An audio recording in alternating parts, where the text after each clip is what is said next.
Hello, माझं नाव आदित्य. मी आज आलो आहे माझ्या सासरवाडीला. बुलढाणा जिल्ह्यातील लोणार सरोवराजवळ एक छोटंसं गाव आहे, तिथे माझी सासरवाडी आहे. आणि सध्या मी आलो आहे आमच्या मामांच्या रानामध्ये. हे तुम्ही बघू शकता माझ्या पाठीमागे. सध्या रानातली सर्व पिकं काढून झालेली आहेत. पाणी पडायच्या अगोदर फक्त शेती नांगरून घेतलेली आहे, बघू शकता तुम्ही. तर मी आज तुम्हाला माझ्या सासरवाडीतल्या काही गावाकडच्या गोष्टी दाखवणार आहेत या मराठी ट्रॅव्हल ब्लॉगमध्ये. तर शेवटपर्यंत हा ब्लॉग नक्की बघा. तर चला बघूयात गावाकडच्या गोष्टी कशा असतात. तर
शेतातील सर्व कामं आवरून झाले की असं बैलगाडी घेऊन शेतकरी आपल्या घराकडे जातात.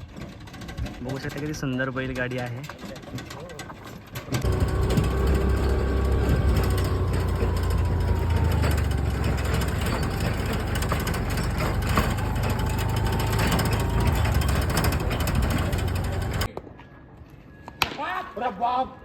गावाकडे संध्याकाळ झाले की गावातली मुलं असे शाळेमध्ये येऊन क्रिकेट खेळतात.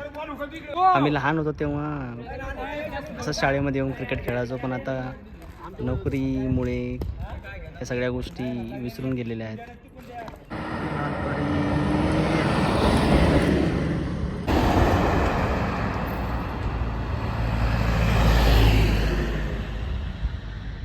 रस्त्याच्या बाजूलाच हे मारुतीरायाचं मंदिर आहे.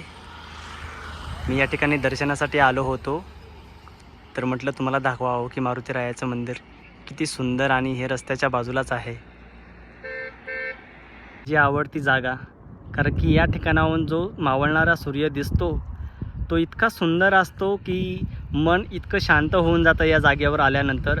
आणि याच बाजूला इथे हा रस्ता आहे आणि या ठिकाणी बसल्यानंतर खूप मस्त वाटतं. तुम्ही बघू शकता सूर्यास्त होत आहे आता. मस्त वाटते आणि इकडनं मस्तपैकी वाहनं असे रस्त्यावरून जात आहेत.